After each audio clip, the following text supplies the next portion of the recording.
ከኢየሱስ ክርስቶስ ጸጋና ሰላም ብዝት ይበልላችሁ። ዛሬ ቀኑ 12 ነው 10ኛው ወር 2018። በዚህ ቀን ላይ መንፈስ ቅዱስ ያው ነው።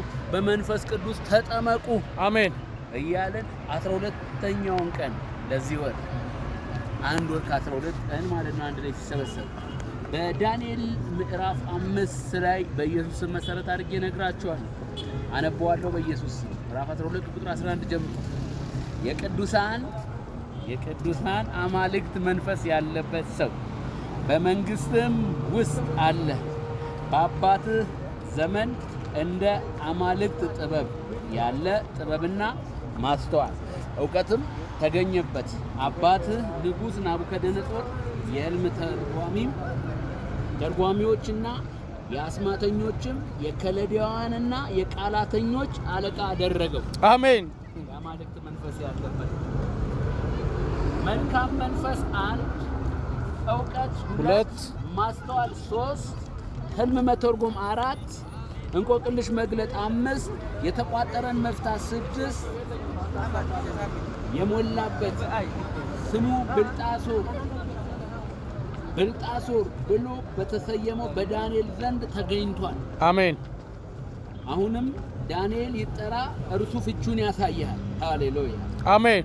የዚያን ጊዜ ዳንኤል ወደ ንጉሥ ገባ። ንጉሥም ተናገረ። ዳንኤልም እንዲህ አለው፣ ንጉሥ አባቴ ከይሁዳ ከማረካቸው ከይሁዳ ምርኮኞች የሆነው ዳንኤል አንተ ነህን? አባቱ ዘመን እንደነበረ እያወቀ ብልጭ ያደረገባል። መንፈስ ቅዱስ በኃይል ስለሚሰራብን ከዚህ በኋላ እንዲህ ነው። አሜን። የአማልክት መንፈስ እንዳለብህ ሃሌሉያ አሜን። እውቀት ማስተዋል መልካም ጥበብ እንደተገኘብህ ስላንተ ሰምቻለሁ። አሁንም ይህንን ጽሕፈት ያነብብ ዘንድ ፍቹንም ያስታውቀኝ ዘንድ ጠቢባንና አስማተኞችን ወደ እኔ ገብተው ነበር፣ ነገር ግን የነገሩን ፍቺ ያሳዩ ዘንድ አልቻሉም። አንተ ግን ፍቺውን ትሰጥ ዘንድ የተቋጠረውን ትፈታ ዘንድ እንድትችል ሰምቻለሁ። አሁንም ጽሕፈቱን ታነብ ዘንድ ፍቺውንም ታስታውቀኝ ዘንድ ብትችል ሐመራዊ ግምጃ ትለብሳለህ፣ የወርቅ ማርዳ በአንገት ዙሪያ ይሆንልሃል። አንተም በመንግስት ላይ 3ኛ ገዢ ትሆናለህ። የዚያን ጊዜ ዳንኤልም መለሰ፣ በንጉሥ ፊት እንዲህ አለ፣ ስጦታው ለአንተ ይሁን፣ በረከትን ለሌላ ስጥ። ነገር ግን ጽሕፈቱን ለንጉሥ አነባለሁ፣ ፍቹንም አስታውቃለሁ ይላል። አሜን። እንዲህ ያሉ ጀግና አባቶችን አንብበን ነው ወንጌል የምንሰብከው። አሜን።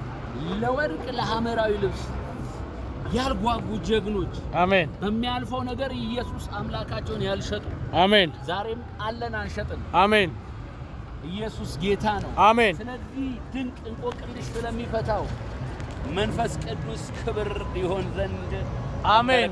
አሜን። ካቢንዶን ኮሮምባና እንዳራካታ የአማልክት መንፈስ በውስጣችን አለ። አሜን። መንፈስ ቅዱስ አምላካችን በውስጣችን አለ። አሜን። አምላክ በውስጣችን አለ። አሜን። ሰብከዋለን። አሜን። ክብር ለስሙ ይሁን። አሜን። ኃያል አምላክ አሜን። ክብሩን ጠቅልሎ ይውሰድ። አሜን። አመስግኑት። አሜን። ወዳችኋል። አሜን። ሃሌሉያ አሜን። ኢየሱስ ያድናል። አሜን። ክብር ለኢየሱስ ይሁን። አሜን።